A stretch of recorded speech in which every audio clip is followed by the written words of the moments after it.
Buenos días, buenas tardes, buenas noches. No sé en qué momento usted va a mirar este video, pero este video calculo que va a ser el primero de una serie que vamos a estar grabando sobre la ciencia y la espiritualidad, a partir de todos los avances que hemos tenido y que hemos conocido sobre las neurociencias y toda la experiencia que tenemos en el proceso de acompañar a las personas a sanar las heridas.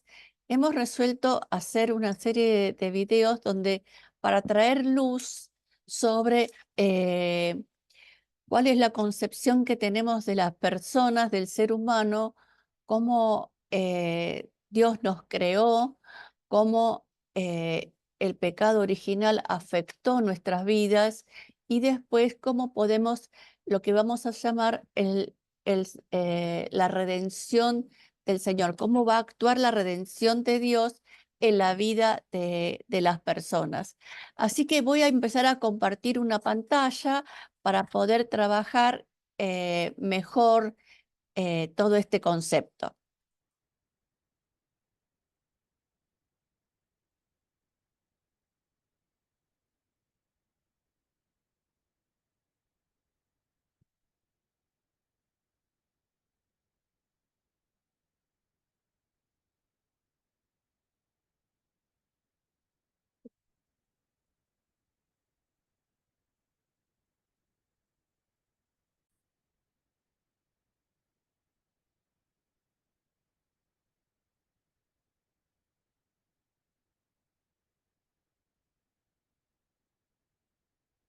Entonces, vamos a llamar a este video la bendición original y la herida original del ser humano.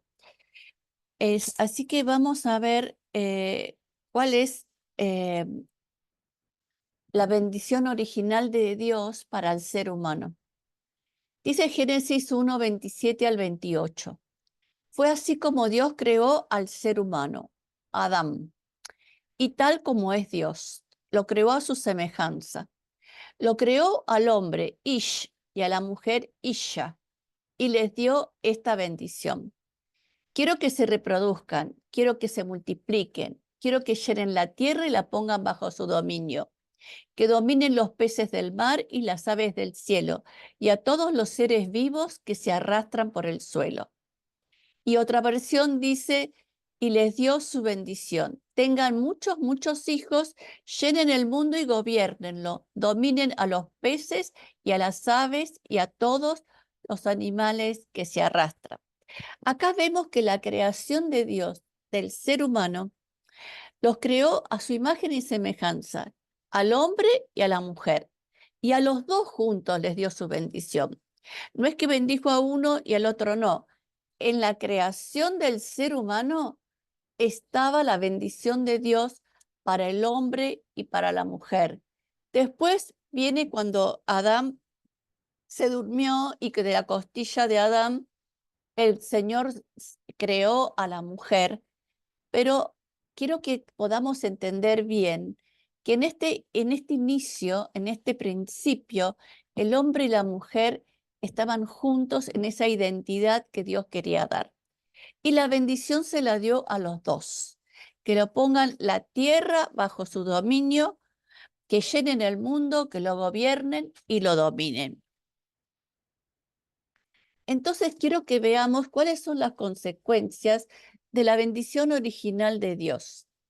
Quiero volver un poquito atrás para plantear que Dios nos creó al hombre y a la mujer como en unidad, digamos, porque creó al ser humano, hombre y mujer los creó. Después crea a Eva, y entonces ahí están separados el hombre y la mujer como dos personas absolutamente distintas, y cada uno con sus características que, como usted sabe, biológicamente eh, el hombre y la mujer son complementarios. Y después dice que dejará al hombre a su padre y a su madre y se unirá a su mujer y serán una sola carne. Y entonces ahí vuelve a unir al hombre y a la mujer en el lazo, vuelve a unir al hombre y a la mujer, en este caso, en el lazo del matrimonio, pero vuelve a restaurar el vínculo hombre-mujer como una creación en conjunto. Y entonces la bendición original que Dios nos dio a todos los seres humanos es esta. Nuestra semejanza con Dios determina que Dios nos dio el poder sobre las cosas creadas y la capacidad de crear cosas.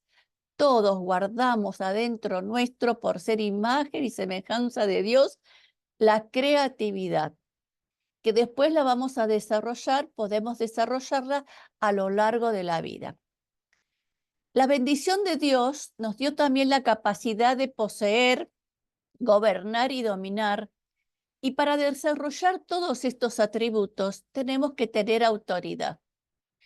Cuando Dios le da la bendición original al ser humano, le delega la autoridad para poder poseer, para poder gobernar, para poder dominar y para desarrollar todo lo que viene implícito en el ser que Dios creó en el hombre y la mujer.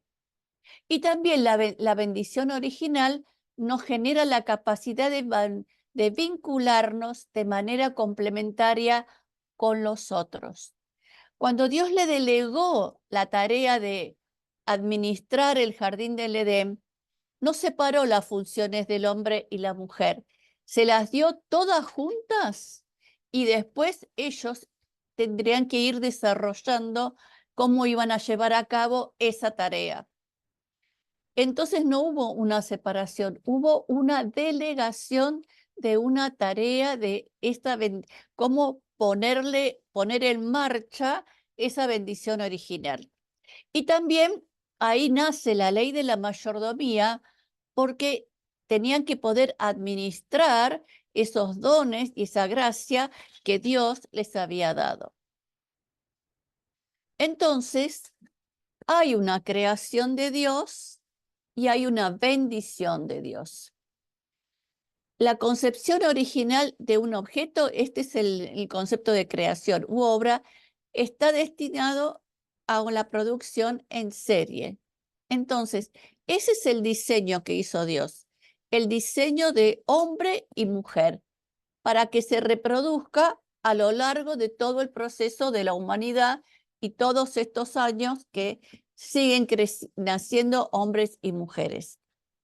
Pero también en esa creación y bendición que tiene un diseño, establece la capacidad de poder vincularnos de manera sana y complementaria entre los seres humanos. En la creación de Dios no estaba la oposición. En la creación de Dios no estaba el conflicto. En la creación de Dios no estaba la competencia. En la creación de Dios estaba la cooperatividad, estaba la unidad y estaba el poder, la armonía de llevar a cabo la tarea que Dios les había encomendado. Entonces, este diseño implica un destino y un propósito. La bendición de Dios tiene que ver con un destino y un propósito para llevar a cabo en la vida, ¿no es cierto? Y este propósito, la definición del diccionario dice ánimo o intención de hacer algo bueno. Entonces, el propósito es el que nos genera el ánimo o la intención de hacer las tareas que son necesarias para llevar adelante el propósito que Dios nos ha creado. Pero también la creación de Dios tiene un llamado. Y el llamado, cuando alguien lo llama por teléfono, que tiene que ver con despertar a alguien, despertarnos a la vida, despertarnos a los dones, despertarnos a aquello a lo que Dios nos está mandando. No me gusta mucho la palabra, pero animando, sería mejor la palabra, animando a llevar a cabo. Cuando usted tiene una buena idea, es como el Señor lo está llamando a poder ejecutarla, a poder desarrollarla. Pero después vino el pecado original. Y Génesis 3 dice, Adán y Eva desobedecieron a Dios. La serpiente era más astuta que todos los animales salvajes que Dios el Señor había creado. Y le preguntó a la mujer, ¿así que Dios les ha dicho que no coman del fruto de ningún árbol del jardín? Y la mujer contestó, podemos comer del fruto de cualquier árbol, menos del árbol que está en el medio del jardín. Dios nos ha dicho que no debemos comer ni tocar el fruto de ese árbol, porque si lo hacemos, moriremos. Pero la serpiente le dijo a la mujer, no es cierto, no morirán. Dios sabe muy bien que cuando ustedes coman del fruto de ese árbol, podrán saber lo que es bueno y lo que es malo, y entonces serán como Dios. La mujer vio que el fruto del árbol era hermoso y le dieron ganas de comerlo y de llegar a tener entendimiento. Así que cortó uno de los frutos y se lo comió. Luego le dio a su esposo y él también lo comió. En ese momento se le abrieron los ojos y los dos se dieron cuenta de que estaban desnudos. Entonces cosieron las hojas de higuera y se cubrieron con ellas. El hombre y su mujer escucharon que Dios el Señor andaba por el jardín a la hora en que sopla el viento de la tarde y corrieron a esconderse de él entre los árboles del jardín. Pero el Señor llamó al hombre y le preguntó, ¿dónde estás? El hombre contestó, escuché que andabas por el jardín y tuve miedo porque estoy desnudo, por eso me escondí. Entonces Dios le preguntó, ¿quién te ha dicho que estás desnudo? ¿Acaso has comido del fruto del árbol del que te dije que no comieras? El hombre contestó, la mujer que me diste por compañera me dio ese fruto y yo lo comí. Entonces Dios el Señor le preguntó a la mujer, ¿por qué lo hiciste? Y ella respondió, la serpiente me engañó y por eso comí del fruto. Entonces Dios el Señor dijo a la serpiente, porque has hecho esto, maldita serás entre todos los demás animales. De hoy en adelante caminarás arrastrándote y comerás tierra. Haré que tú y la mujer sean enemigas, lo mismo que tu descendencia y su descendencia. Su descendencia te aplastará la cabeza y tú le morderás el talón. A la mujer le dijo, aumentaré tus dolores cuando tengas hijos y con dolor darás a luz, pero tu deseo te llevará a tu marido y él tendrá autoridad sobre ti. Y al hombre le dijo, como le hiciste caso a tu mujer y comiste del fruto del árbol del que te dije que no comieras, ahora la tierra va a estar bajo maldición por tu culpa. Con duro trabajo la harás producir tu alimento durante toda la vida.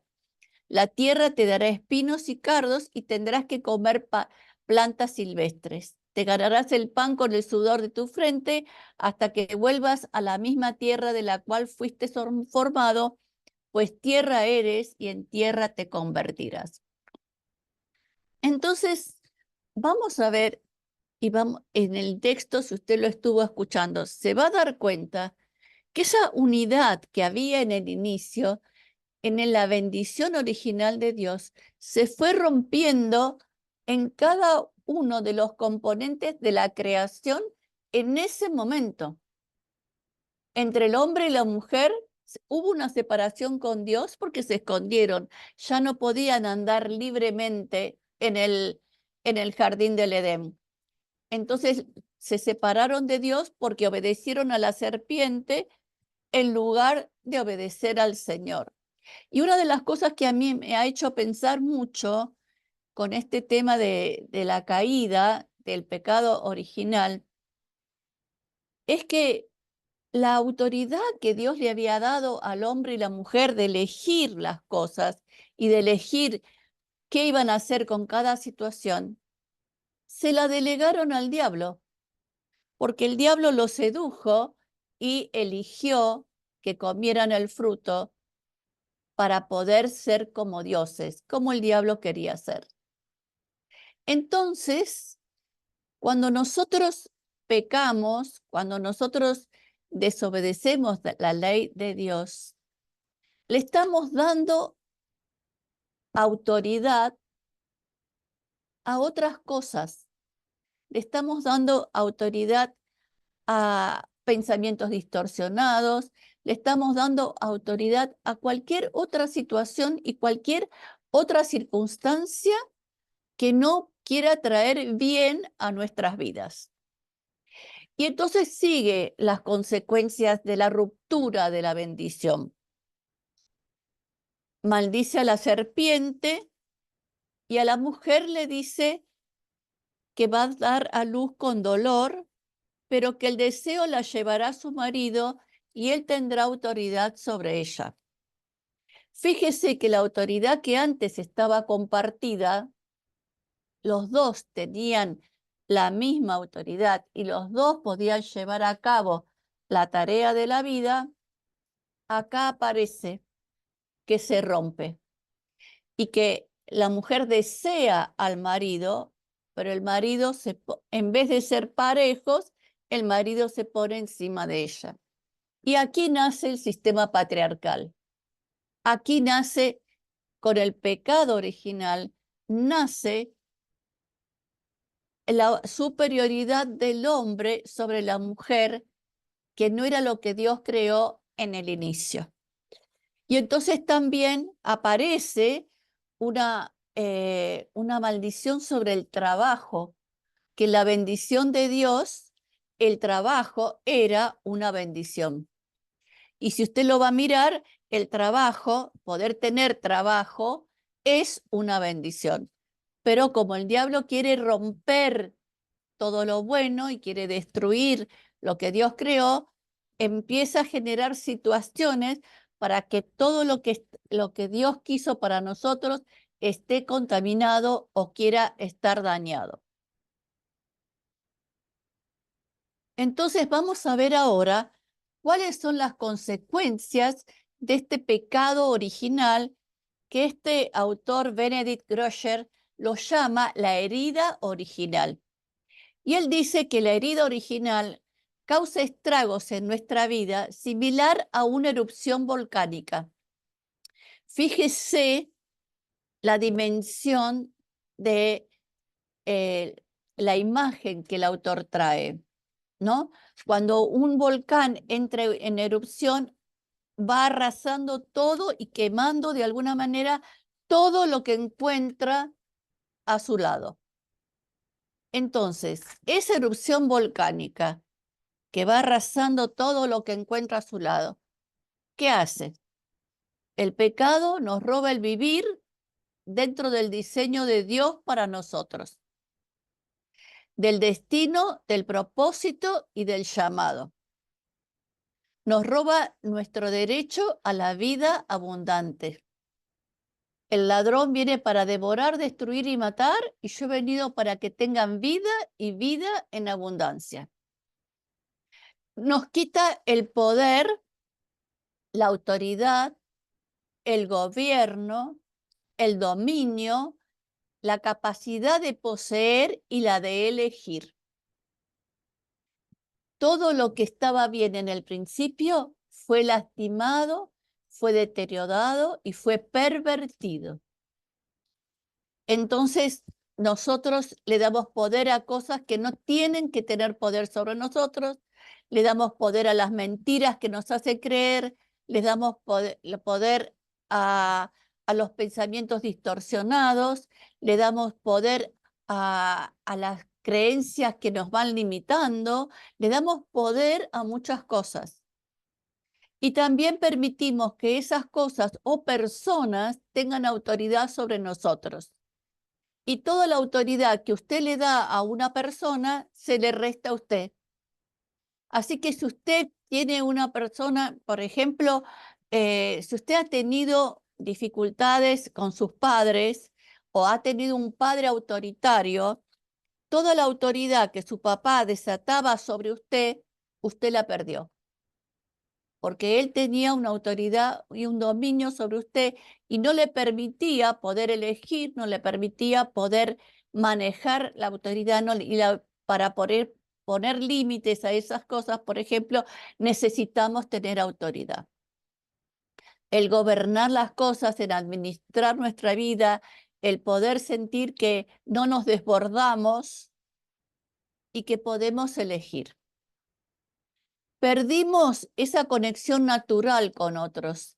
Esa armonía que estaba en el Edén se perdió con el pecado original. Y entonces todo el sistema de relaciones quedó dañado. Tenemos que empezar a aprenderla, y ese proceso de reaprender a vincularnos con los otros es un proceso arduo y evolutivo. Si no lo hacemos, ese proceso de reaprender y aprender de nuevo la conexión natural con los otros, de vincularnos con los otros, nos estamos sentenciados a la enajenación y al aislamiento. Pero el ser humano aislado no crece. Entonces, ¿qué hace el pecado? ¿Qué hace esta herida original, esta erupción volcánica en nuestro ser? ¿Qué hace? Oscurece nuestro intelecto, perdemos la lucidez, debilita nuestros deseos, pensamos que hay cosas que no son para nosotros, transforma nuestras emociones en caos, sentimos que tenemos como una montaña rusa en las emociones, nos produce soledad y alienación, el mal de esta época, porque nos vaciamos del poder que Dios nos dio y se lo entregamos a otras cosas, como la enfermedad, el sufrimiento, la pobreza de mente, esos límites, las creencias limitantes, etcétera, etcétera. Entonces, las consecuencias del pecado original. Hay una ruptura en la creación y hay una ruptura en la bendición. Entonces, lo que se crea es un patrón del ser humano distorsionado, lo que los autores llaman un antipatrón de diseño, que después vamos a ir a ver cómo es el diseño caído, este diseño caído. Un patrón de diseño que invariablemente conduce a la mala solución de un problema. Y cuando nosotros estamos en esa erupción volcánica, muchas veces solucionamos muy mal los problemas. Entonces, el diseño rompe la vinculación, la capacidad de vincularnos con otros y genera aislamiento y enajenación. Afecta nuestro propósito y nuestro destino, porque muchas veces tenemos un vacío en el interior y no sabemos para qué estamos en el mundo. Al documentarse el antipatrón, que es el pecado original, además de los patrones de diseño, la bendición original, se dan argumentos a los diseñadores de sistemas, que somos nosotros, para no escoger malos caminos partiendo de la documentación disponible en lugar de simplemente la intuición. Hay algo que yo sé que no está bien, pero me aparecen argumentos para decirme que no me estoy equivocando, no puedo confiar en mis intuiciones, no puedo confiar en lo que veo, no puedo confiar en lo que siento que tengo que hacer. Entonces vemos cómo se afecta, cómo se irrumpe, cómo se distorsiona todo lo que Dios ha creado. Y entonces aquí aparece, con el pecado original, con la caída, aparece el concepto de trauma y sus consecuencias. Entonces, traumas son las experiencias dolorosas cargadas sobre los niños. Se dice que los hechos que han ocurrido generan en nosotros conclusiones. Y las conclusiones que sacamos de esos hechos es lo que genera nuestro trauma. Entonces, por ejemplo, en el caso que les decía antes de una persona que ha tenido un padre autoritario, dominador, que no lo dejaba pensar, ni crecer, ni ser libre, ¿no es cierto? Esas actitudes, esos comportamientos del papá generaron el trauma, que tengo baja autoestima, que soy tímido, que no me puedo, tengo miedo para todo. Eso es lo que genera el trauma. La conclusión me genera cada una de estas conductas, digamos. Entonces, el trauma no son las cosas que nos sucedieron, sino lo que sucede dentro de mi carácter con relación a esas cosas que me sucedieron. Por eso usted sabrá que no todas las personas, las mismas situaciones le afectan de la misma manera a todas las personas. Por ejemplo, las personas que han sobrevivido al holocausto, a terremotos, a, a situaciones de violencia, ¿no es cierto? Hay personas que han podido sobrevivir y hay personas que no han podido sobrevivir. Entonces, la diferencia es cómo cada persona interpretó esos hechos que han sucedido. Entonces, el trauma es esa fuerza invisible que moldea nuestras vidas, nuestro carácter, vínculos y la forma de amar y comprender el mundo. Nuestras creencias que son la raíz de nuestras más profundas heridas. Todo esto lo dice Gabor Mate, que es un psiquiatra húngaro canadiense, que trabaja mucho sobre el trauma y sus consecuencias. Entonces, el trauma nos produce una desconexión del ser. Cuando veíamos que las consecuencias del pecado original rompían el diseño original, les queremos decir que nos desconectaban de ese diseño original y nos desconectan del ser que Dios creó.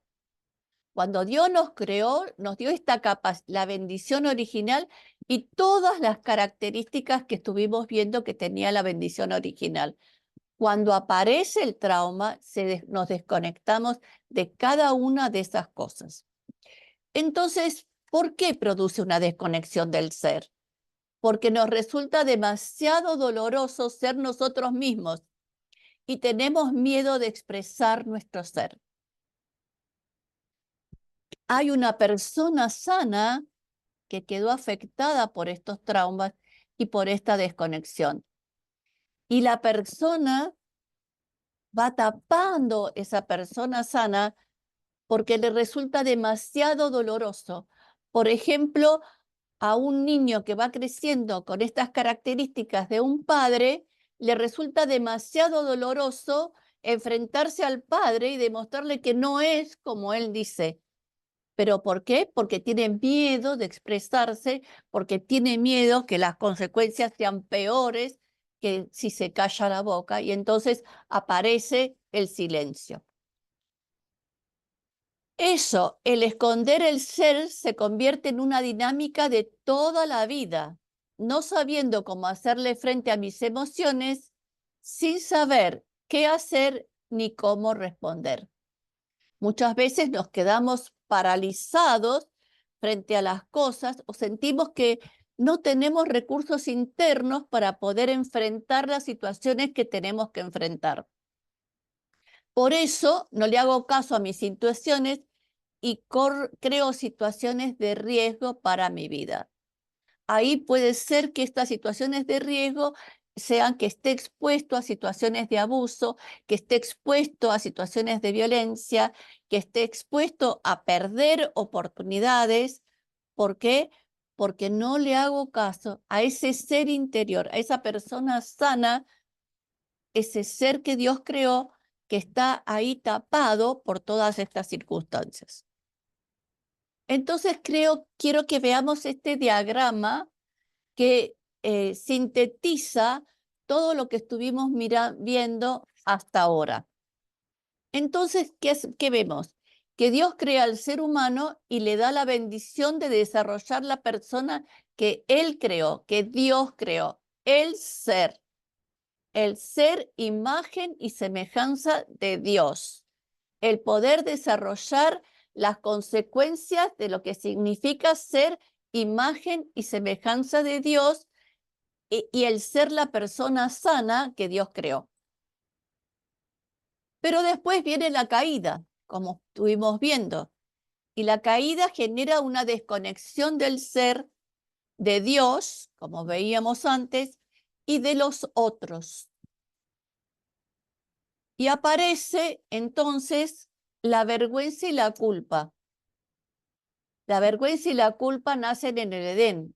Adán y Eva se escondieron porque estaban desnudos, tuvieron vergüenza. Y cuando Dios los interpela, empiezan a culpar uno al otro. Entonces, esta vergüenza y esta culpa nos desconectan de nuestro ser. Ya no sé cómo voy a estar funcionando porque en vez de manejar mi vida, la bendición original de Dios, y en vez de manejar mi vida, la imagen y semejanza de Dios, empiezan a manejar mi vida la vergüenza y la culpa. Por eso me desconecto de mi ser original, digamos. Y entonces cuando yo me desconecto de algo, me tengo que conectar a alguna otra cosa. ¿A qué me conecto? Al trauma, la conclusión que yo saco de los hechos que me han pasado y a sus consecuencias, las conductas que aparecen como expresiones de alguna manera de ese trauma. Pero esta desconexión y este quedar pegado al trauma me dificulta percibir el daño causado por la herida y el trauma.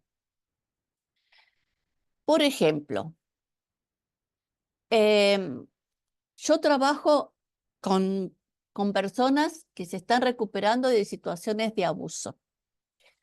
Entonces, una de las cosas que queda atado en una situación de abuso es la capacidad de tomar iniciativa, porque muchas veces las personas no se pueden defender y entonces se culpan por no defenderse y sigue atado a esa indefensión y no puede tomar iniciativa.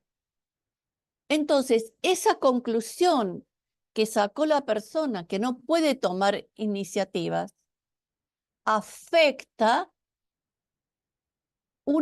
genera una cantidad de conductas en donde la persona, en lugar de tomar la iniciativa, en lugar de tomar la defensa, la persona queda atada a ese daño y no puede reaccionar con tomar la iniciativa. Por otro lado, como queda atada la iniciativa, hay muchísimas oportunidades que la persona puede perder porque no se anima a tomar la iniciativa de estudiar, de trabajar, de vincularse con otras personas, de hacer cambios, etcétera, etcétera, etcétera. Entonces, el daño, una herida y el trauma genera ramificaciones que afectan todo nuestro ser. Y esas ramificaciones que afectan todo nuestro ser es el daño causado, genera la dificultad de percibir el daño causado. Entonces, si yo no percibo el daño causado, no sé cuál es mi mapa a través del cual tengo que ir sanando y a cual tengo que ir trabajando esas cosas que quedaron atadas, que me desconectaron, y cómo tengo que hacer para poder recuperar la bendición original de Dios para mi vida, cómo puedo hacer para recuperar la imagen y semejanza de Dios. Entonces, como necesito sobrevivir en la vida y ya siento que no puedo hacer elecciones, que mi iniciativa está afectada, etcétera, empiezo a hacer para agradar. Necesito estar conectado con las personas, entonces hago lo que las personas esperan para que las personas estén contentas, que me puedan aceptar, que yo pueda convivir en cierto medio. Entonces, este hacer para agradar hace que quede tapado el temor. El temor me maneja y yo no lo puedo trabajar. En realidad, el temor, tengo miedo a todo. Tengo miedo a hablar, tengo miedo a pensar, tengo miedo a todo lo que sea. Cada uno de los que me están escuchando podría hacer la lista de las áreas de su vida que están afectadas por ese temor. Y entonces aparece el silencio. Mejor me callo, porque si yo digo lo que pienso, la gente no me va a querer, o no me va a querer escuchar, o no me va a creer, o no me van a entender. La, la, la gama el abanico de posibilidades es grande y en cada una de ellas está cerrada. Usted cierra su boca, usted se llama a silencio. Y como Dios creó todas las cosas con la palabra, imagínese que con el silencio, una de las cosas que está afectado es nuestra capacidad de crear, de decir, de crecer, de ponerle palabras a lo que nos pasa. Queda afectada la sexualidad porque distorsiona el sentido de la sexualidad. La complementariedad que se daba en la sexualidad, en la bendición original, ahora se generó otra manera de resolver la sexualidad que tiene que ver con la supremacía de uno sobre el otro. Entonces se quita lo complementario y aparece la competencia y aparece la supremacía de uno con el otro y aparece también una expresión distorsionada de lo que es la sexualidad. Y quedan atadas las emociones.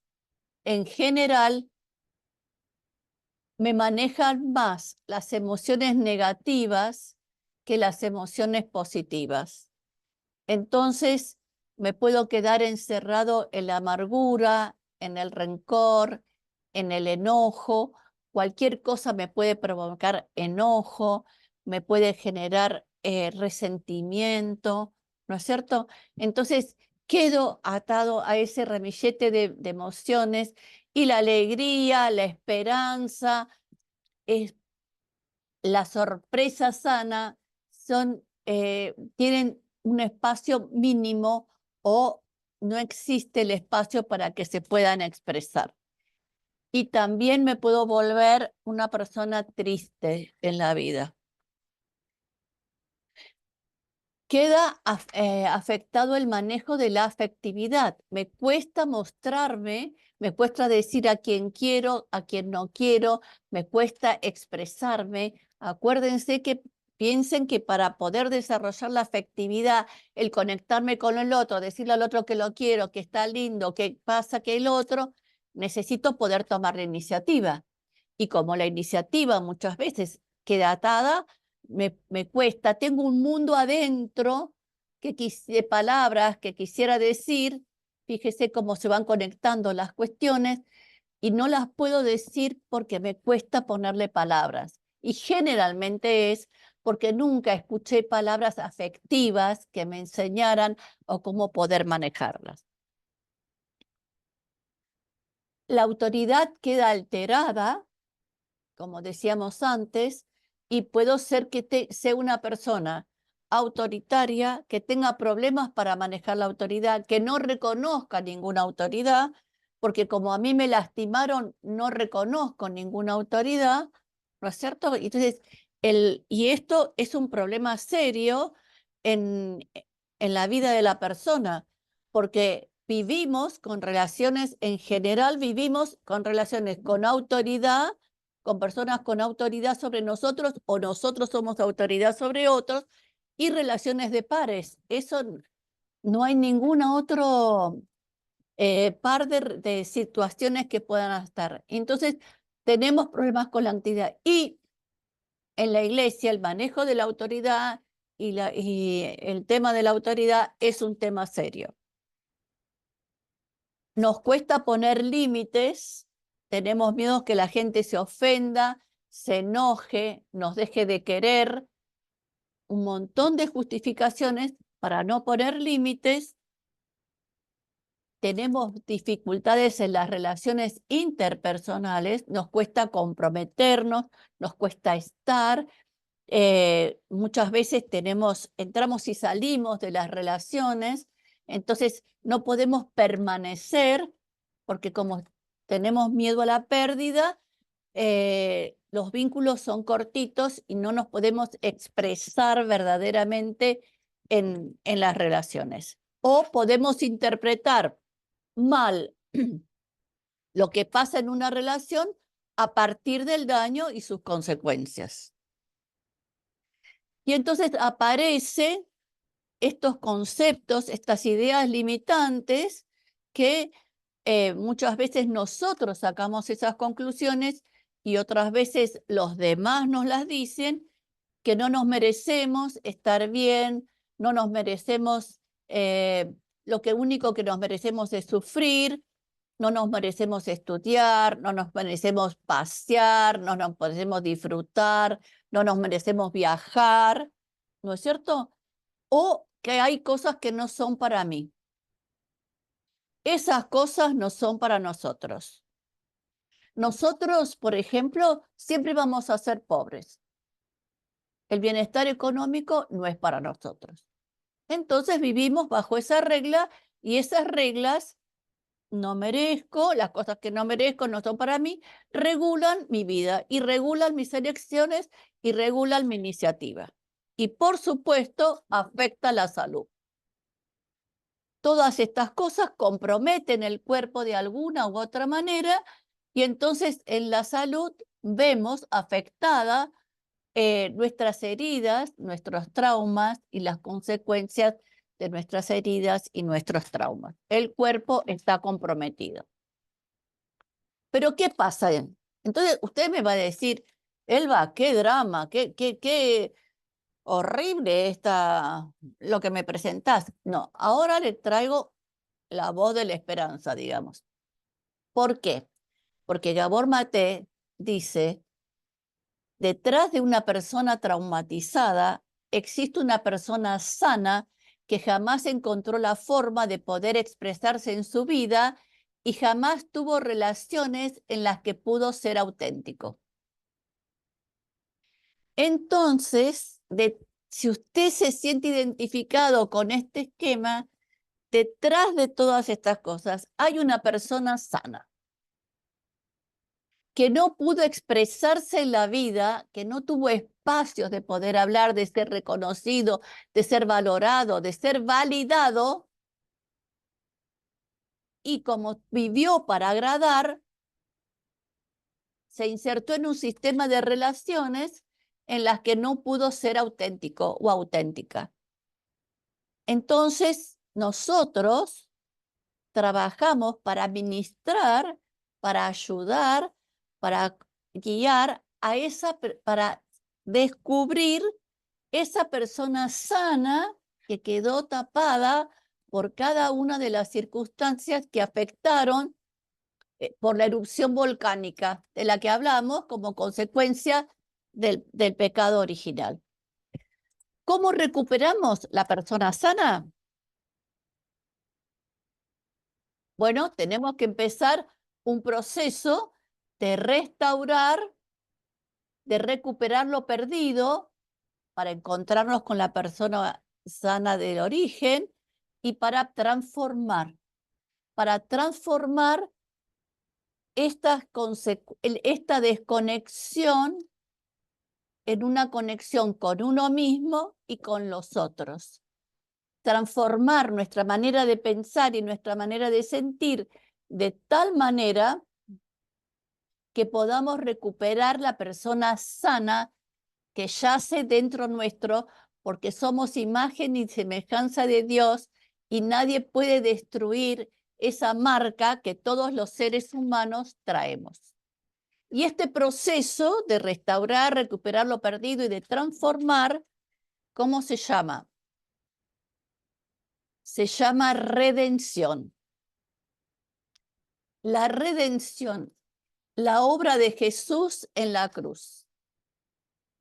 Esa nueva, la recuperación del ADN del ser que Dios creó, se llama redención. Entonces, ¿qué significa la redención en la palabra, en la Biblia? Significa romper la esclavitud y recuperar lo perdido. Todas estas situaciones, el daño, las heridas, el trauma, nos someten a una esclavitud. Cada uno la va a vivir de diferentes maneras, pero es una esclavitud. Y entonces en esa esclavitud perdemos cosas.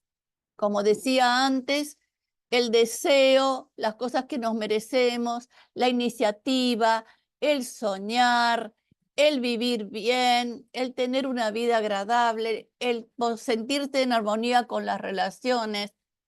Eso es, tenemos que trabajar con la palabra de Dios, con el Señor y con el poder del Espíritu Santo para poder recuperar lo perdido. Entonces me gustaría compartirles para terminar una definición de redención. Perdón. Entonces, vuelvo a esto. Esta desconexión del ser nos genera hacer para agradar, como veíamos antes, y hace que complazcamos a los demás. Nos limita el derecho de elegir. No elegimos todo lo que podríamos, sino lo que parece que podríamos elegir, o alguien nos impone sus elecciones. Nos hacemos responsables de la felicidad de los otros, sentimos que tenemos que ganar el derecho de pertenecer porque no lo podemos vivir naturalmente, o vivimos marginalmente, vivimos en el límite, vivimos aislados y tenemos un mal manejo de las emociones. ¿Estamos? Muy bien. Entonces, ¿cuál es el concepto de la redención? Hay una definición de redención que dice destrabar algo que estaba embargado para que su dueño lo vuelva a usar y pueda disponer de él. Mire qué definición, ¿no es cierto? El diablo embarga la creación, la bendición original. Embarga la capacidad de bendecir, de elegir, todo lo que estuvimos viendo. Cada una de estas áreas está embargada y cada una de las áreas en su vida, en su mente, en sus emociones, en sus sentimientos, en su cuerpo, hay partes que están embargadas, pero la buena nueva es que a través del trabajo con Jesús, a través del trabajo de la fe, a través del trabajo de cambiar nuestra manera de pensar para que cambie nuestra manera de sentir, a través de trabajar todo lo que ha quedado atado con el embargo, destrabar todo lo que ha quedado atado con el embargo, es que recuperamos la capacidad de ser la persona sana y ser, como dice acá la definición, destrabar algo que estaba embargado para que su dueño lo pueda volver a usar y pueda disponer de él. Entonces, usted es el dueño de la bendición original de Dios. Dios es su dueño, pero Él le delegó a usted la bendición original de Dios. Y usted puede disponer, usted puede vivir bajo la realidad, si trabaja la redención, bajo la realidad de esa persona sana, de hacer florecer a esa persona sana que Dios creó. Bueno, espero que les haya quedado claro, porque después de esto vamos a través de esto, todos estos registros, todas estas cuestiones que hemos estado viendo, quedan grabadas en nuestro cerebro. La bendición original queda grabada en nuestro cerebro, pero también el diseño dañado también queda grabado en nuestro cerebro, y el diseño redimido va a ir grabándose en nuestro cerebro, y hacia eso vamos y hacia eso apuntamos. Así que bueno, los esperamos en el próximo video. Que Dios los bendiga.